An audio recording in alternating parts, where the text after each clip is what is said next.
Pemirsa Hasanah, persoalan hutang piutang bukan masalah biasa. Hutang tetap harus dibayar karena piutang inilah yang akan menjadi ganjalan seseorang hingga di akhirat. Persoalan yang sering kali mengemuka dan lumrah terjadi di sekitar kita adalah soal pinjam-meminjam antara suami dan istri. Suami pinjam uang ke istri atau sebaliknya, apakah tetap terhitung hutang yang harus dilunasi? Apabila seorang suami berutang pada istrinya, maka ini adalah utang yang wajib dibayar kepada istrinya pada waktu yang telah dijanjikan suaminya. Maka apabila suami memiliki kesulitan untuk membayar utang pada istrinya, hendaklah suami meminta agar istri merelakan utang suaminya. Dan hendaklah sebagai istri yang baik mengikhlaskan utang suaminya sebagai sedekah. Sang istri pun akan mendapatkan pahala dari Allah Subhanahu wa Ta'ala. Lalu bagaimana jika seorang suami berhutang pada istrinya? Lalu sang suami meminta keringanan pada sang istri agar meringankannya, tapi sang istri tidak memberi keringanan.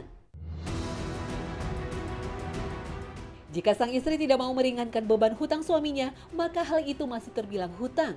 Bila suaminya meninggal dunia, maka utang suaminya dibayar dari harta peninggalan yang dimiliki oleh suaminya. Demikian pula sebaliknya, bila istrinya yang lebih dulu meninggal dunia, maka suaminya harus membayar sebagian utangnya yang menjadi bagian ahli waris istrinya. Lalu bagaimana jika yang berhutang adalah istri kepada suaminya? Apakah juga terbilang hutang yang harus dibayar? Dalam kasus ini berbeda. Masalah seperti ini semestinya tidak boleh terjadi dalam kehidupan rumah tangga, karena istri adalah tanggungan suami yang harus dia nafkahi. Maka dari itu, seluruh keperluan istri adalah kewajiban suami. Lalu alasan apa yang membuat istri harus berutang pada suaminya? Istri tidak dibenarkan berutang sesuatu tanpa sepengetahuan suaminya. Namun bila istri sampai berutang untuk keperluan keluarganya, maka ini jatuh menjadi utang suaminya, sekalipun yang berutang itu istrinya. Perlu menjadi perhatian kita keluarga muslim, piutang itu berat.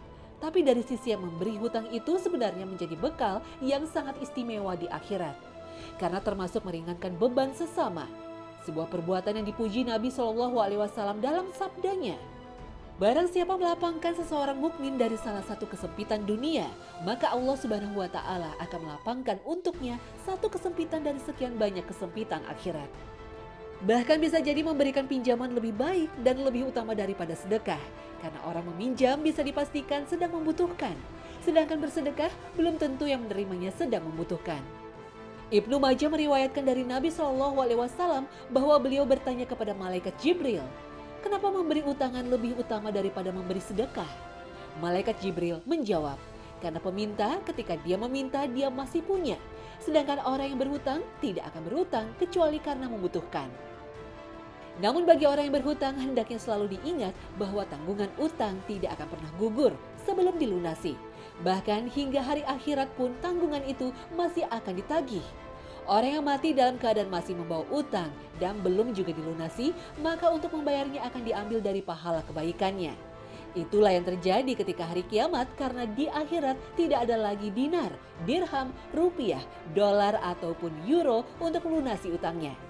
Dari sinilah Nabi SAW bersabda, sekalipun aku memiliki emas sebesar gunung Uhud, aku tidak akan senang jika bertahan lebih dari 3 hari kecuali yang aku sisihkan untuk membayar hutang. Hadis riwayat Bukhari. Wallahu a'lam.